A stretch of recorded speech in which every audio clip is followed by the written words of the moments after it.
Hi, and welcome to the Brohoyo podcast, the podcast about Gacha in general and Hoyoverse games in specific. I'm your host, Steven, and this is my co host, David. Hey everyone. And this week, we're going to start talking about how Dave and I interact with the Gacha community at large, outside of this podcast, obviously.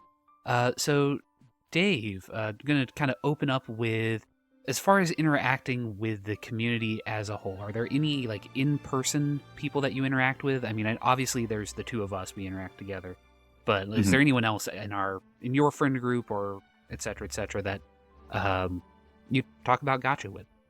So for in-person interactions, I have a couple friends that play a few gotcha games here and there, or have tried to quit gotcha games, but they keep getting pulled back in, type stuff.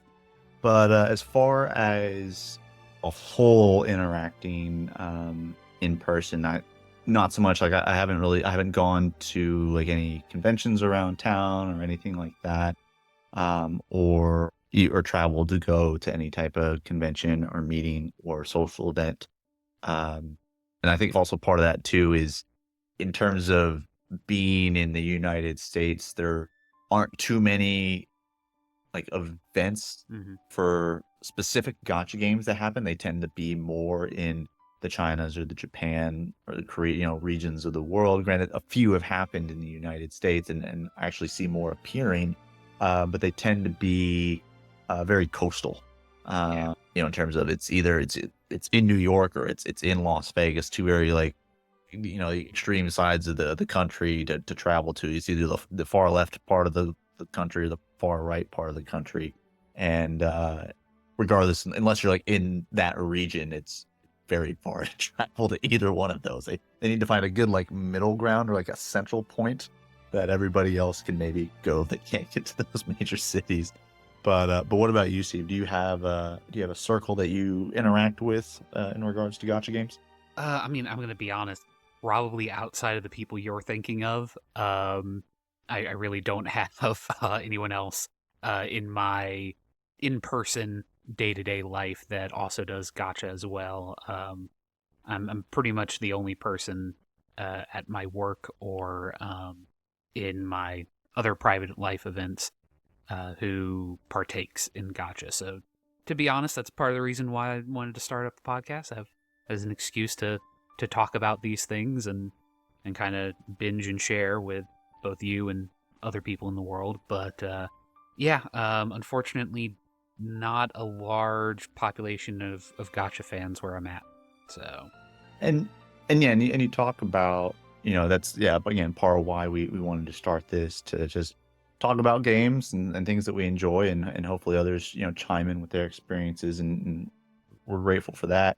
But yeah, in terms of having that kind of creating content and putting it out there, um, while I'm not interacting with somebody in person, there's of course the parasocial dynamic of interacting with streamers who maybe stream gotcha games and talking to them. But so many times when you are maybe trying to have a genuine conversation in that regards, it's extremely difficult because maybe the Twitch chat is just flying way faster than they can, read, or again, trying to have a logical, level-headed conversation in a essentially a large chat room on the internet has always been like the best way to do it, right? yeah, Flash sarcasm there, but um so yeah, maybe not so much in person. So that kind of leaves us, with the podcasting format here. But I would ask Steve, for you, where do you typically maybe go for your gotcha news? Since we don't have too many in person folks that we talk to on the regular basis. As far as acquiring news and updates, where do you get news for games that you are playing from? Let's start there, I guess. well, if it's specifically games that I am playing, I tend to stick with the community tabs there. I do also visit a couple Reddit pages that are specific to games that I play, maybe specifically to leaks for games that I play, depending. And I am one of those awful people who occasionally is anonymous on 4chan and will hit up threads there. Quality varies, but I will occasionally hit up um, those locations for interactions, seeing how people are, what people think So on, I tend to lurk. I'm not really much of a poster as far as that goes. More interested in reading what other people's thoughts are than getting into online arguments with people, if that makes sense. Um, Makes perfect so sense. yeah, tend to be quiet on those, but that tends to be where I go to. I know there are a number of other news sites, and I believe you have some that you prefer to go to as well for like information and data on Gotcha. Yeah, so for me, well, I think we have some similarities in terms of our Reddit habit. Going into an actual game subreddit, looking in there, I tend to actually kind of steer away too much from going into the actual leaks. And but like you, as far as like being a lurker, that does kind of it's more of who I am now. I used to be somebody who would avidly post or was somebody who was crunching numbers and theory crafting. That was probably to go back into my gaming history. That was peak me back in Burning Crusade for WoW. Mm. If anybody remembers the website Elitist Jerks, Oh yeah. Oh, yeah. that was a website I was on often and theory crafting and crunching numbers specifically for the hunter class. That was my main back then. I'll stand by. I'll wear my little nerd badge of honor of being like the top rated hunter on my server, and but that was a long time ago. You're talking 10, 12. That would have been We're getting into like what 15 years ago. yeah, That was what 2008, 2009, 2009. 2010, Yeah, somewhere around there. and then yeah, Wrath of the Lich King was 2010, 2011, and I still I that's about when I started to that's when I quit WoW was as WoW was ending its Wrath of the Lich King expansion, getting ready to head to the next one. That's when I kind of phased out. It coincided, ironically enough, with when I was graduating college and also dating my now wife. Good reasons to move on. So priorities. But as far as like where I go, you pulled 4chan. That's something I hadn't been to 4chan. I think about that time length as well. But yeah, as far as like where I'll go for news and stuff, I'll have the gaming tab on my homepage open up for whatever it is, and MSNBC or Yahoo or whatever, like the gaming stuff that just kind of opens up on the default Microsoft page. It's actually which will lead you to things like Polygon or PC Radar and things of that ilk. Some of which I tend to read more than others because some are a little bit more reliable or some know what they're talking about, and others are just very like intentionally clickbaity. And I tend to stay away from those. But I would say, as far as for games that I'm currently playing, that's where I tend to go to. And then to shift the question kind of as a follow up, as far as games that we don't play, right? How do you hear about new Gacha games? Where do you think you get most of your influence about a new Gacha game on the radar? I'm going to be honest, you are probably the one who gives me most of that information. Just in the pre-game or pre-recording chats that we have, which I guess peek behind the curtain. We typically, before we even start recording, have been talking for about 30 minutes to an hour, just kind of catching up and so on. Yeah, we just figured 2.5 hours is probably too much time to record us talking, so Yeah. an hour is pretty succinct and enough. Maybe an hour. Yeah. So, yeah, typically during those conversations, you might mention something or say, "Oh yeah, I tried this or I tried that." And, typically, if I think you enjoyed it, or if it's one that I think I might enjoy, I'll pick it up. I also do have a bad habit of occasionally loading up the emulator and just kind of going, "Okay, let's see what the top 5 games are that I haven't played before," and just quick download them, give them a playthrough for maybe an hour or two, see if it clicks or not. Um, Usually do that Small. about once a quarter. I say you got me curious on a small tangent. Mhm. What emulator do you use? You use BlueStacks, LD Player? Who do you? We're not sponsored by any of them, but Yeah, if they're yeah, listening, true. I tend to use BlueStacks. BlueStacks. Okay. Yeah, that's the one I'll load up. It does tend to pop on and off of my system. I'll load it up for a while, and then typically once I start running into space issues, it's one of the first things to get cut. But typically I'll keep it around for a little bit and then jump over. It's the reason why I'm a bigger fan of PC clients. I would really rather Hmm. have a PC client for my mobile gotcha games than deal with BlueStacks and so on. I hear you. I hear you on that, and I agree as far as like a PC client. I enjoy that. I don't use an emulator anymore. I used to a while back, but I don't anymore just because it's like I'd rather, yeah, like you said, PC client tends to run smoother, and then same thing, spacing issues um, on the desktop here. But uh, so you said from I was your source for most of you. That's nice.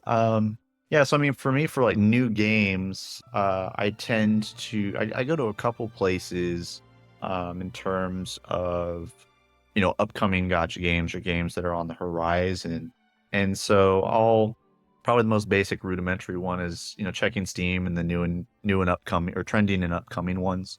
Mhm. Granted, that will encompass a lot of different games, not just gotcha games. But then I go filter free to play, and that's typically going to be a gotcha game if it's Yeah, free to play, or it'll have some type of monetization in there. that or a Um, Korean MMO. it yeah, which again will have some monetization in it. Yeah. And then as far as like other games that I look at, again, looking at Reddit and not necessarily going into specific gotcha subreddits for specific games, but looking at like general gotcha gaming subreddits. So there's a few of them that are out there that I'll kind of peruse. Some that maybe have a little bit more information than others. Others are maybe a little bit more, drama baiting type stuff, but still maybe occasionally you get a good recommendation in there or something like that. And then actually through other content creators, I've gotten like ones that are dedicated gotcha Yeah, uh, I was gonna content folks. So pivot us there. So, what other yeah. content creators do you follow So or in terms of like purely gotcha news, like so some content creators that I really enjoy that are gamers. Probably one of my favorites, if not my favorite, is FG3000. okay? Thoroughly enjoy his content. Very upbeat, happy dude. And he very rarely and occasionally streams on like YouTube and Twitch very occasionally, but I always enjoy his videos. He's got he's got good stuff he puts out there, and generally gives you a really good insight into it. So if you're looking for some another opinion on gotcha games, he's a good one. And then there was another one that I watched. Though this content creator, I think if I remember correctly, his name was Scion Storm, and his channel, man, he touches on games that like haven't really even come to global yet, Oh, and may not even come to global.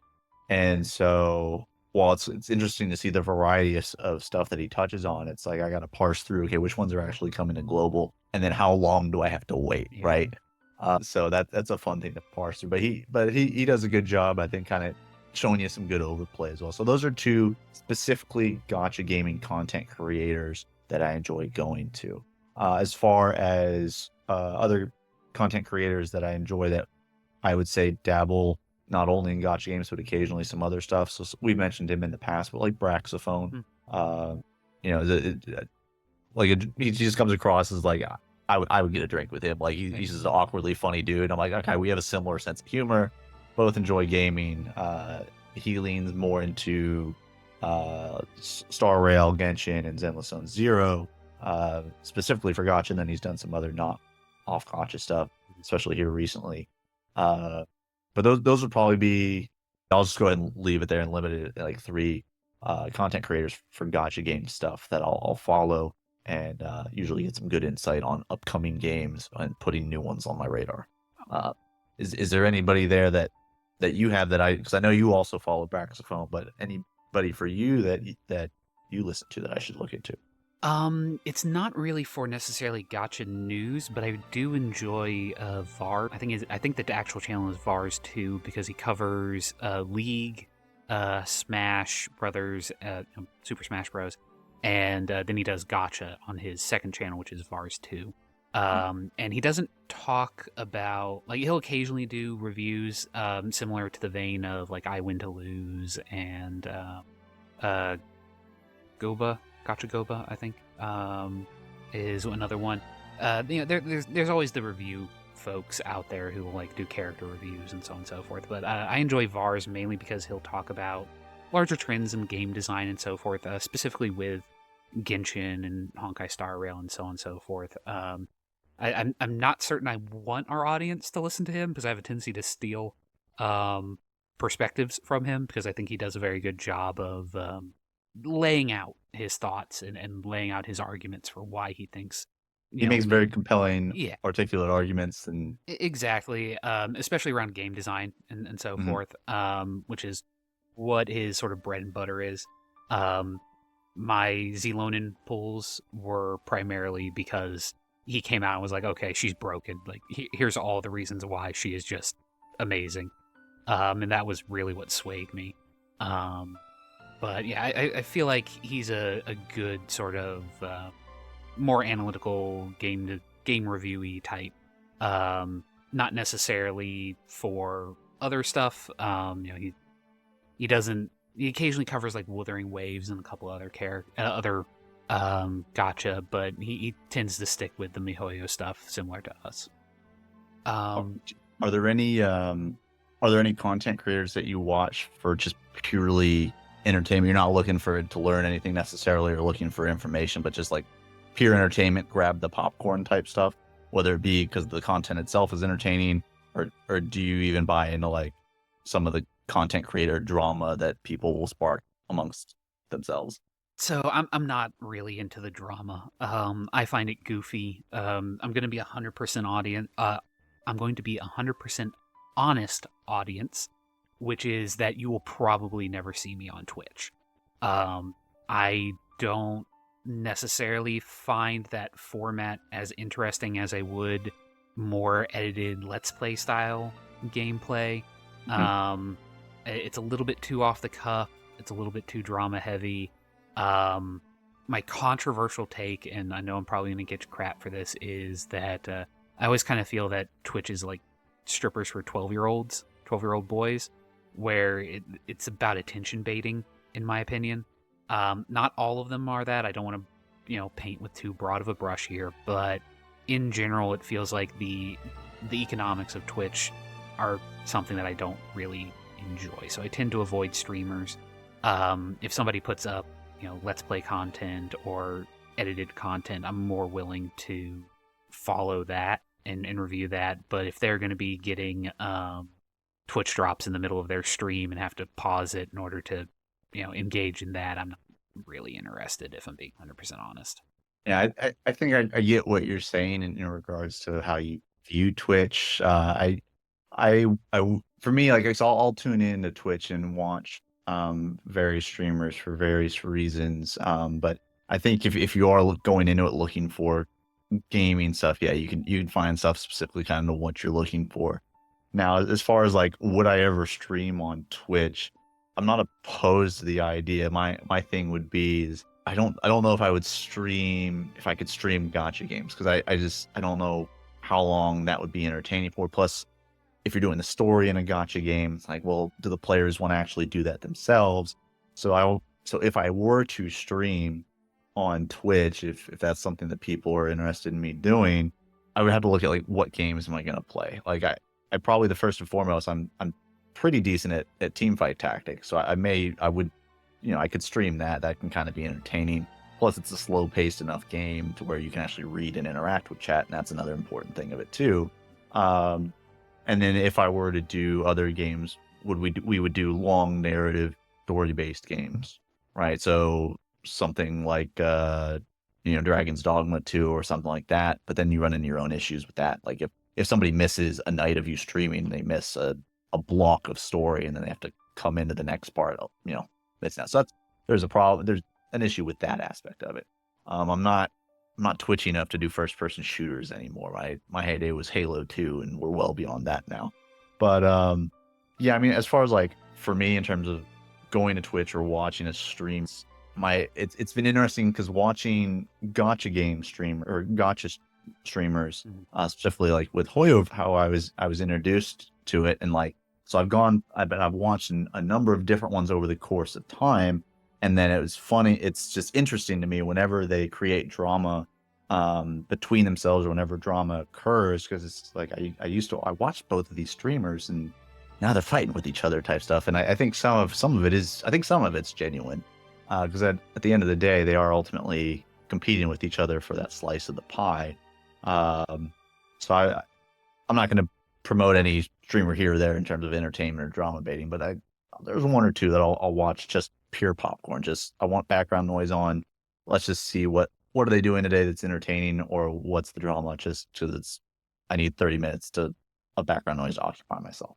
Yeah, fair enough. I know that Letter Media has probably gotten tons of sponsorship money or ad revenue from me just running their playlist constantly because they do like hour-long best of the worst videos and so forth. So those tend to fill my day. But yeah, I mean, it makes sense. I guess one thing that we haven't brought up is what about the actual online communities in the Gacha games? Because a lot of Gacha games do have, guilds, chat Mm. functions, so on and so forth. Do you engage in any of those, Day, or is it one of those where, as we're both on record as being lurkers on forums, does that carry over into your Gacha games?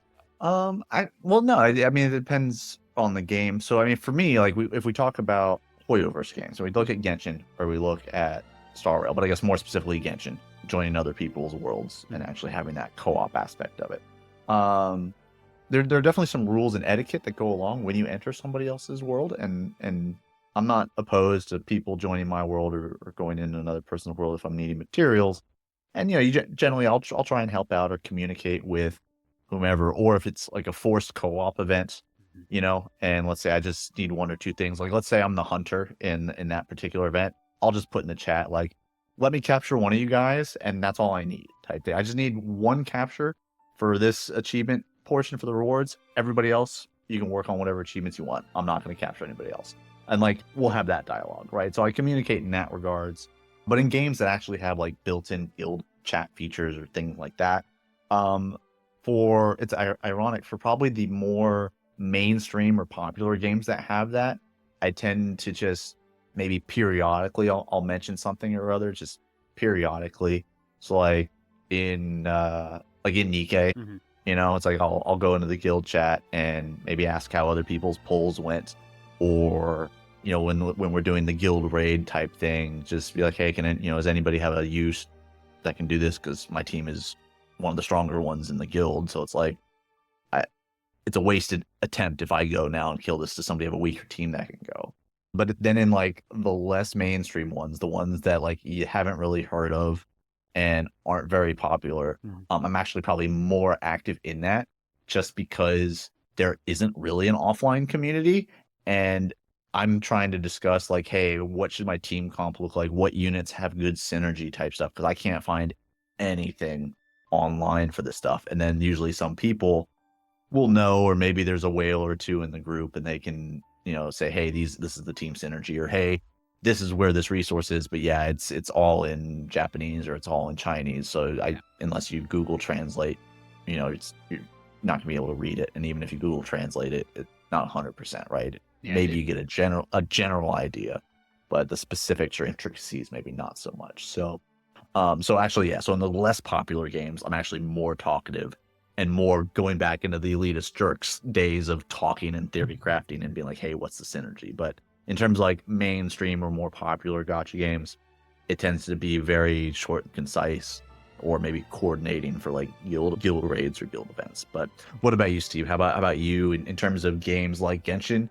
Do you talk with other people in the world? And then outside of Genshin in those more social aspects of games?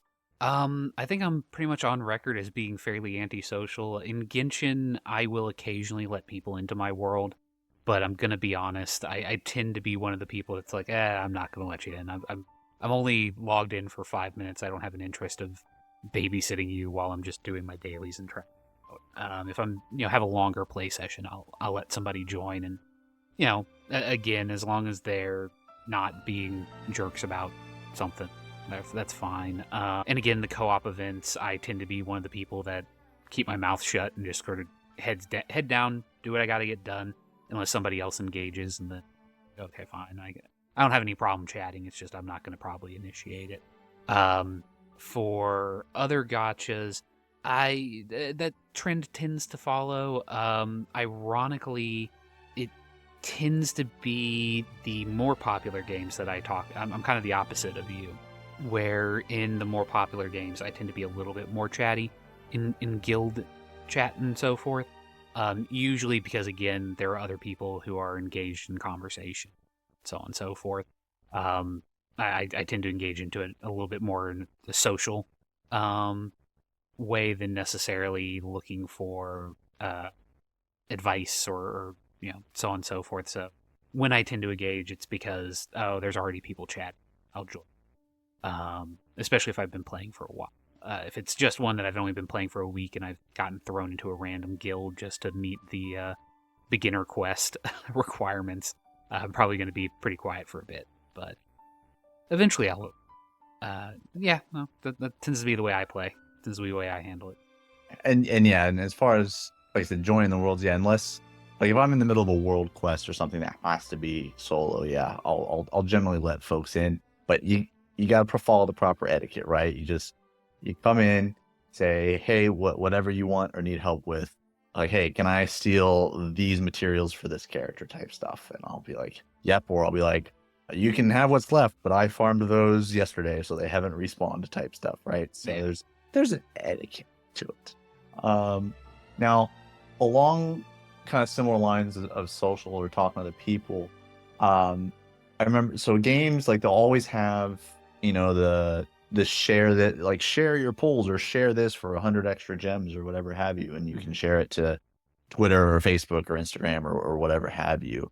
Um, is that do you ever like post it to like a Facebook profile for you and all your Facebook friends to see, or is it one of those things where like it's not worth it type thing? Like I don't It's not worth it. My favorite part about Hoyoverse is that they give me the copy option, and I just hit the copy option, and it gives me the rewards. I actually do. Yeah, I say my favorite is when you can like I don't have a Twitter account. I Mhm. don't use it. So if you see my username out there on Twitter, it's not me. It's an imposter. Yep. Sus.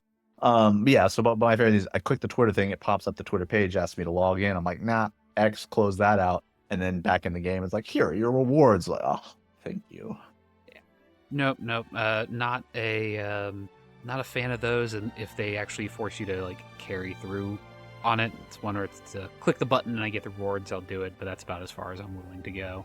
Um, Although I guess that does open up maybe not the final question, but a question, which is like we ended up figuring out that we both played Gacha just because again we're friends outside of the podcast and outside of Gacha. We were just already hanging out and it came up in discussion. But how has there been anyone that you've run into just sort of and ended up discussing it? Seen somebody playing on their phone while you're at a bus stop, working. I don't random I situation. it's funny you mentioned so while occasionally I'll see folks on a phone like in passing, I'll see them playing the game, I'll be like, oh, is that a gotcha game or is it like one of those Candy Crush type casual game things, right? Um but funny enough, I was at an event over the summer. I was at a friend's house and there was it was a husband and wife, and then like her little brother, who was a couple years younger than her, and there were basically two circles of friends, right? There was ones with her, and then there was her brother's circle of friends, who were Mhm. again a little bit younger than us, not too much younger, like talking college age.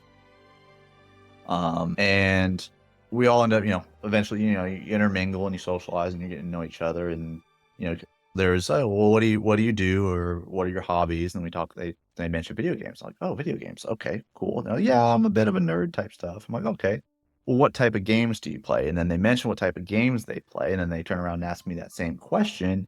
And I said, hey, I play Teamfight Tactics, and then probably more I'm playing Genshin Impact, and then that's kind of my tester, right? I'll throw it out there as a Mhm. game that I play.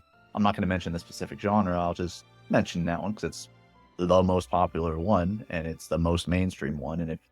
And so then when this particular individual, she responded saying, "Oh, yeah, I play that and Star Rail too." And then we just got in this a long discussion about those games, and that was back when we were actually first kicking this off, and I didn't do the shameless self plugs. It's like I literally just met you. I'm not going to be like, you should listen to my podcast. But we did have a good discussion about which characters we liked and team compositions and what we were building and things of that nature. What characters were we looking forward to? And then to completely derail you and I's conversation right now, we got into a pretty big debate discussion about, is the Legend of Zelda gaming franchise a role-playing game? Yeah, we've had this discussion offline. And I don't think we need to carry it on here. That this is We don't need to, but just that was we dove into that conversation, and that one went on for longer than the Genshin conversation went on for, but both went on for a while. It's not an RPG, but I'll just leave it at that. And so yes, so it has happened in the real world. But what about for you, Steve? Have you come across a gacha sighting in the real world?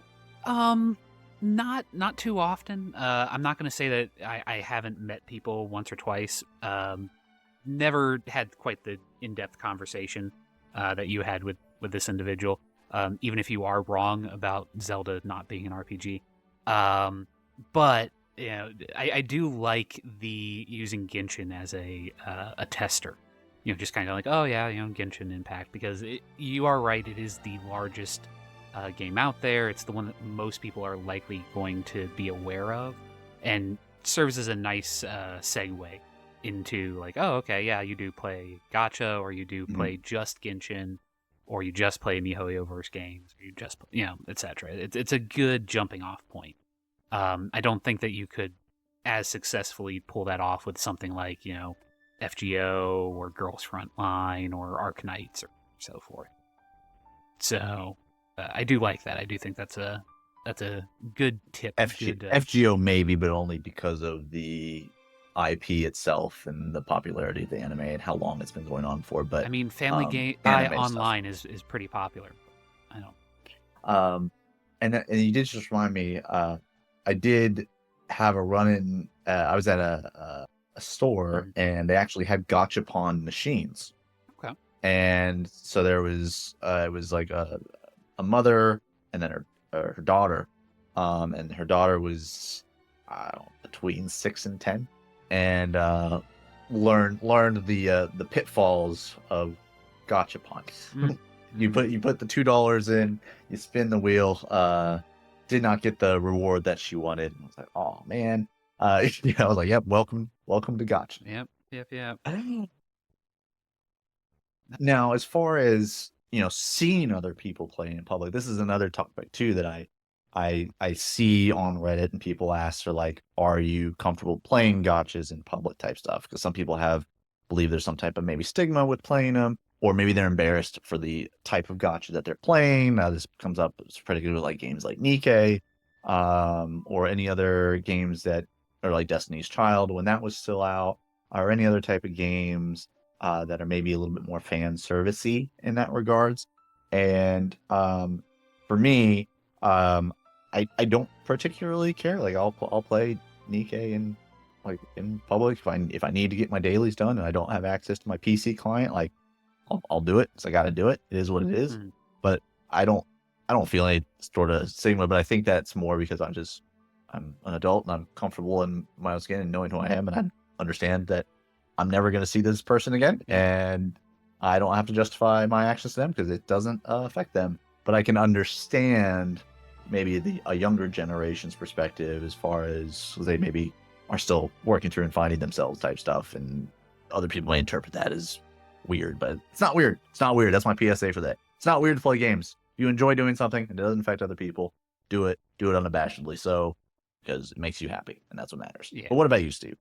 You playing Nikke in public? No. I mean, that would require I be out in public. But also, you have seen my fashion sense and the way I dress. If I was worried about what people thought about me, I wouldn't be able to make it out the door most days. Regardless, no, I really don't tend to, again, because I prefer PC clients. I'm not necessarily ashamed. Like, I don't think I'd have a problem playing Nikke in public. I think the big thing would be the sound. making sure that you're using headphones or something. I wouldn't be comfortable using speakers for a lot of it. I think that's more of just a But that's general courtesy. It's like you don't watch a video regardless of what the video is in public without headphones, and that would be so. again, that's where I'm like, that's about the only line I have there, where it's like, okay, fine. It has less to do with the Yeah. ara and more to do with just courtesy. I mean, it's a little to do with the ara ara, but Ooh woo. the uwu I'm fine with. It's the ara ara. Uh, anyways, I mean, um, no. I don't want to get arrested. Uh, Yeah, yeah, yeah. anyways, To me, the sound like that doesn't even like yeah. my phone is always on. Like we're the generation that paid for like ringtones, and now Mhm. it's like my phone's constantly on mute. So that's ridiculous. So like for me, like the sound of the game being embarrassing, I don't even think about that because to me, it's like you mute your phone in public. You don't watch a video or listen to a song in public in a crowded space. That's just genuine courtesy. You're gonna get looks Ag- if you're listening to music in public, or even if you're talking to somebody on the phone and they're on speaker, you're gonna get looks. Agreed, So you're gonna get but looks for uwus in the sound as well, like because this is not courteous. But anyway, so you said maybe not the final question. So do you have a final question or final point thing that you wanted to bring up? no, not really. I wasn't certain if you had something else on top of that, so I didn't want to, cut the conversation off there. But I think that's most of my thoughts on sort of the meta outside gotcha community discussion that we've sort of had here. And then to bring it back online into the Gotcha communities, of course, I also love like kind of being in Discord. I'm more active in Discord than on Reddit, and I do also enjoy like good memes. So But who doesn't getting love a into a good game's meme? Discord and like the memes. So like Nikkei's got the Doro meme going on, and Genshin has a number of memes, whether it be with Paimon emergency food or whatever. Anyway, but yeah, I think that's a good wrapping point for here. Plus, I know we do have a Genshin Impact event to talk about. And also, we have some other gotcha news as well, and some little mini game reviews for some new gotchas that just launched. So we can dive into those. But first, Steve, we'll throw it to you for our events. All right. Well, so the event for Genshin Impact is Feast of Pursuit, which is a combat event. I believe it should be wrapping up by the end of the week. By the time this goes live, it's fairly bog standard combat event. There's, I believe, 7, if I remember correctly. There are 7 tiers for you to fight through. Different challenges. Vaporize has in one version, Vaporize might do something. In one combat stage, you might need to do elemental bursts, etc., etc. Not anything necessarily to write home about. I will say that the difficulty has definitely jumped up. I did have a lot more difficulty completing the 4-star version of the events than I have in the past. I know that part of that is because the level cap has jumped up to 105, if I remember correctly. So there are the challenges there, but some of those high-end fights can be really spongy, and when you're on a timer, unfortunately, I tend to just eke across the finish line or fall just short. So I didn't want to have to spend a bunch of time reloading and redoing the fight, so I tend to just set it at 3 and go. But you out there and in the audience are more than welcome to play to whatever level you want to play to. But yeah, that's the Genshin event. Honkai Star Rail doesn't really have anything worth mentioning. On day of release, I believe there'll still be 1 day left on the shop event, where you can turn things in for Starjade and a couple of other items. But I believe that'll be closing down end of day. It's with Sampo, right? Yes, Sampo and the little robot shop event. But yeah, that should be about it. How about I kick it back over to you, Dave, for I believe a mini review? Yeah, so we had a couple of Gacha games launch this past week that I've been trying out. So we had mentioned them previously. That would be Haze Reverb and Starseed Asnia Trigger. and I told Steve before we started recording. I said my teaser for you is that only one of these games is still on my phone. Um, but just kind of going alphabetically here. So Haze Reverb is the Gacha game. It's kind of mech waifus. It's the gameplay style is very similar to the original Brown Dust, or what's Brave 9 now, which again is set to end of service at the end of this year, December 31st. But so if you liked Brave 9 slash Brown Dust, and that play style, you are going to enjoy the play style of Haze Reverb. Um, Now, again, it's more of the mecha aesthetic as opposed to high fantasy. So instead of having casters, defenders, and supporters, you have different names for that for attackers, tanks, and support, and right. So it's just whatever futuristic name that they've decided to give those particular types of um, characters. I will say so I enjoy the gameplay because I enjoy Brave 9. I'm actually still playing Brave 9 on the PC on Steam client until it ends of services because I enjoy it. So I knew I was going to enjoy the gameplay going into it. There are, for some of the higher rarity characters, you get kind of some skill cutscenes, which always appreciate those, and those look fun. But other than that, it's pretty standard, launch event. So you log in, you're gonna get a bunch of summons over the course of the next 30 days, and also even some more over the first 7 days, with beginner event quests, and then of course the pre-registration rewards for reaching X number of pre-registrations. So we're getting a lot of those. As far as kind of my one of my big critiques that I would say is the UI Mhm. is very cluttered, especially on like the main homepage. It just felt like there were a lot of little buttons, and you gotta very you can't it's hard you can't really just lazily, otherwise you're gonna fat finger and hit something else. You gotta kind of really point on the one that you're really wanting. So that looked a little bit outdated in terms of the UI layout, just doing too much. But design looked fine as far as like character art. In the combat itself, they are chibi, more of the chibi style units.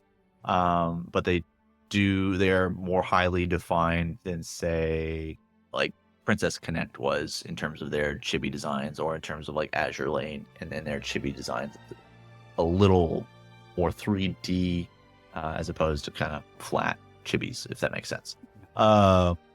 This game for me, because of the clutter and just the size of things, and I think part of the reason too and this is going to be the one that I uninstalled from my phone. The Haze Reverb is not still on my phone after I dropped it after a couple days here, about 3 days. Um, and I think the ultimate factor in me dropping it is I think there is going to be a PC client in the future. There's talks of it. Mhm. And so I may pick it back up when it goes to the PC client, and I can just maneuver things better. Graphic cutscenes maybe look a little bit better, character details maybe look a little bit better and bigger on the PC client. It's just it's tougher to play on that smaller scale, and with the UI being so cluttered on a phone, I think a PC client will do it a big favor with allowing it to have more space available to it. Um, and so I used up like all the tickets and the tickets that I had, and I think I even said I was like, I'm gonna pull on the banner, and if I get the SSR character on the banner, I'm gonna stick around, and I'll at least keep it on my phone. And then I didn't, and I was out. So, granted, I didn't even hit into pity, but I still in the middle of my Mr. Off banner streak. If we go back to my Nikkei polls, still running Mr. Off banner stuff. And then as far as Sorry, my real go ahead. quick. What's the economy, the pool economy of Haze? So we are in the honeymoon phase. So it's still really early, but it is whatever you want to call the premium currency diamonds, jade, whatever they are. It's 1,500 of those for a 10 pull. As far as what the actual pull economy is going to be, because I'm only played it for the 3 days, just to kind of get a feel for it. And like I said, not liking the UI stuff and the spacing and the clutter. I can't give a fair description of what the pool economy will look like because we are getting rewards for the honeymoon phase. Well, Um, I guess my question then would be, um, what is pity? What would be the expect? Are you looking to do 90 pulls in order to get it, or is it 100? And are the rate? How do you feel the rates are? I guess would be. so I believe the rates were 2.5% for an SSR. I don't remember exactly what the breakdown of that was, but I believe it was 2.5 or 3, because this is going to be similar to, I believe, because it's similar to Brave Nine in that regards. Duplicates are going to be important in terms of like skilling up characters. Okay. So it's a little bit more percentage wise rate better than say Genshin. But in terms of the actual diamonds to pull, I don't know. I don't know what that's going to equate to in terms of number of pulls per month. And because there's 30-day login events, that honeymoon phase again, it's going to be there. You're going to be getting pulls every day during these events type things. So I don't know what the actual number will turn out to be. Just curious, sort of where Yeah. it fell on that spectrum. Like I said, it'll be something that I probably revisit when the PC client launches. I would imagine the PC client is going to launch, or maybe they're going to do it through Steam. I'm not 100% sure, but I may revisit it there because again, I like that type of strategic play style. And then in terms of the other gacha game we tried out was Starseed Asnia Traeger. So this game is your kind of standard in terms of like idle auto combat gacha. If you are familiar with Eversoul, it is very similar to that with just a slightly different aesthetic. Again, instead of being high fantasy, it's more futuristic guns, swords, as opposed to and technology, as opposed to uh, magic and bows and arrows and such like that. But I do like the character design in this one. I like Eversoul because it can be a casual side game that's pretty generous. So if this is following in that kind of timeline or that type of path, this may end up just being a keeper as a casual side game. But again, similarly, they're doing launch events and they're actually giving away over the course of 33 days. You are getting one copy every day. To then at the end of 33 days, you will have every launch SSR character at the end of 33 days because they're giving each character away each day. Again, similar to Eversoul, duplicates are imperative for ranking up a character from an SSR to to whatever the next thing is. I think it's like MR or whatever it is. So duplicates will matter, but it is cool that you at least will get every character guaranteed, every launch character by the end of this 30-day period. On top of that, you're also getting every day you get a selector. For the first 3 days, it was like you choose one of 3 attack types, choose one of 3 tank types, choose one of 3 ranger types, choose one of 3 support types.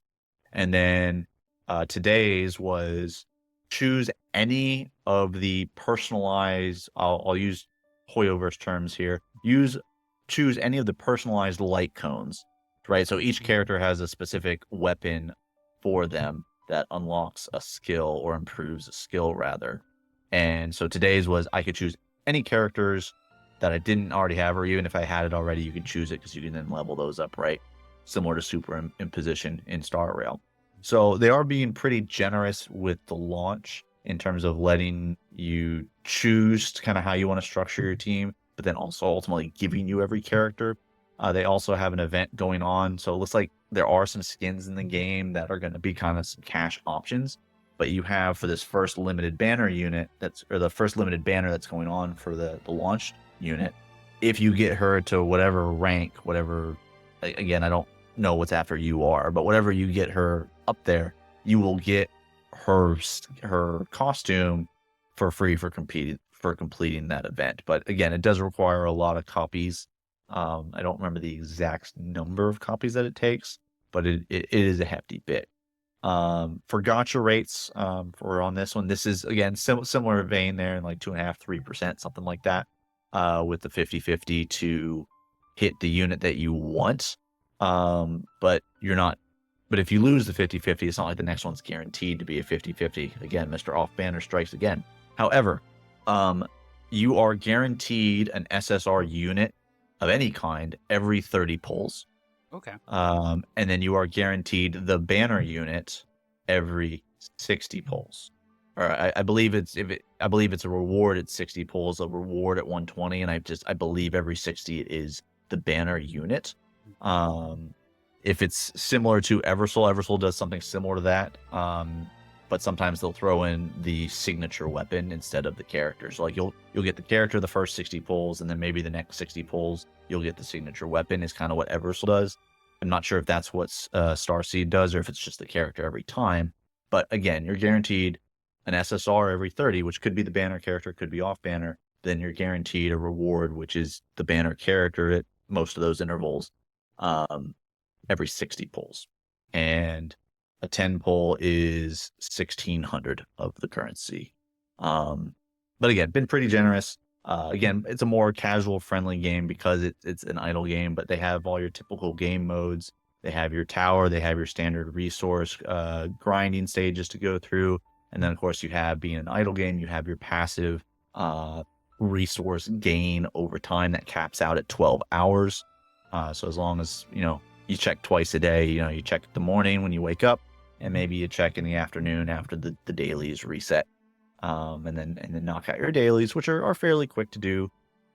For stages that you've completed and 3-starred in the resource grind, those are sweepable. Sweep tickets are not required. You get your 3 attempts a day for like experience. You get your 3 attempts a day at skill materials. And again, once you 3-star a stage, you can then sweep it. No tickets required. Just sweep it for your 3 attempts rather than sitting through it. So this one's going to stick around on my phone for a little bit. Again, I like the aesthetic. I like that it's just kind of a casual game on my phone. And because I already have enough main games. Plus, I know I'm gearing up for Girls Frontline 2, which we got some news on this week. Did you have any questions about? No, thank you. You covered everything to my satisfaction. All right. Well, anybody else has any questions about those, let me know. I'll be happy to kind of answer those for you. But moving on to other Gacha news. So I was talking about Girls Frontline 2. So by the time this goes live, the invites for the beta test will have already gone out, and hopefully get in on that and can have some hands-on experience. But if my luck is anything like it's been with my banner pulls or previous betas, I'm going to be on the outside looking in. But it is worth noting, we learned this week some other news. There's 2 publishers, depending on what region you're in. You're going to have access to different servers. So there is a map that that they've provided out there to kind of show you based off of what region what you have access to. But if you are like us and you're in the United States, you are going to have access to their PC client. And then the Steam version, which is going to be coming out, is going to be on the same servers as mobile, but the PC client will not be on the same server as mobile. So if you're planning to play on mobile and the PC client, you will be running 2 separate accounts from what I'm seeing. This is all subject, I think, maybe to potentially change, but because there's 2 different publishers for different regions, I don't think that it will. So, but maybe it's in the works and they're going to hear some feedback about how silly this sounds in theory, and they change it. But as of right now, if you're in the States, if you're going to play on the PC client, not going to have carryover to the phone client because it's going to be on a server by a separate publisher. So, but still excited for that. I'll be playing that one on the PC client because I enjoy XCOM, and XCOM plus waifus equals a win for me. In other Gacha news, Brown Dust 2, they had a new character come out, Luvencia, who is a physical unit, who is a dark type, physical damage dealer. She's actually pretty strong if you can get her up to +5 if you have a bunch of tickets, which again, Brown Dust 2 is very generous in their pull economy. It is worth getting to +5 if you plan on using her. If you are just a collector, then Just getting one copy is fine. And then you can throw her into your lobby back screen if you want. So, um, and she is a brand new character to the game as well. So she doesn't have a previous costume. This is her first costume in the game. So you'll get a little bit more of a passive power spike just for pulling a new unit and adding them to the group. And then lastly, Nikke, part 2 of the anniversary kicked off this week. So this means the new stages for the Old Tales story have unlocked. So if you've been playing that, the new stages have unlocked for that. So you can kind of follow the story of Cinderella in the past there and deal with the depression that has been that story so far. And then they also launched a new unit, Grave, who, similar to Cinderella, is also a pilgrim unit. So pilgrim units, if you're unfamiliar with Nikke, are typically the stronger units, and they are a little bit harder to pull on the banner, typically. But for Grave, she is a Burst 2 supporter class unit who utilizes an assault rifle, and she is of the fire element. So if you are interested in her, we're waiting for reviews and numbers to get out. I haven't had a chance. I haven't pulled her yet myself. So I don't have a full review as far as where I would rate her. But that will be coming in the future as I do plan to pull for her. For my Cinderella pulls, as many of you saw in my video, lost a lot of coin flips, but we did end up using some tickets to level to max limit breaker. So she is currently sitting in my lobby. No regrets. Thoroughly enjoy her, and she's been a pretty strong character, and I'm enjoying this event and learning more about her backstory. But we do want to thank you guys for joining us. Real quick. Yep, go ahead. Before we end up. Oh, just kidding. Yep. I do really quickly want to put a shout out for a friend of mine. We're going to refer to him as Ghost, according to his handle. I believe he should look into Grave in Nikke because she is going to be right up his alley and right towards his tastes. So I want to hear from him once he hears this go live. I expect a message from him confirming that he has received my notification that Graves is chef's kiss and something that he would be interested in. That is all I wanted to say. We can get back to the exit. No, you're good. He's testing and making sure he's listening to the whole thing, right? Yep. All right. Well, like I said, we do want to thank you guys for joining us this week, and Ghost, if you're still listening, and everybody else as well. But let us know how you guys keep in touch with your Gacha Games community, or how you guys interact with them, and keep up to date on news. If you did enjoy this episode and you'd like to show your support for the show, be sure to like, follow, and subscribe to the channel. You can always email us at brohoyopod@gmail.com with questions or suggestions for the show. We also have a link to our Discord in the description, so you can join us over there for more news, game nights, and content notifications. Join us next week for our 40th episode when we take a look back at Gacha gaming and our own channel's journey in 2024. Until then, keep gaming. We made a choice, go fight against your fate.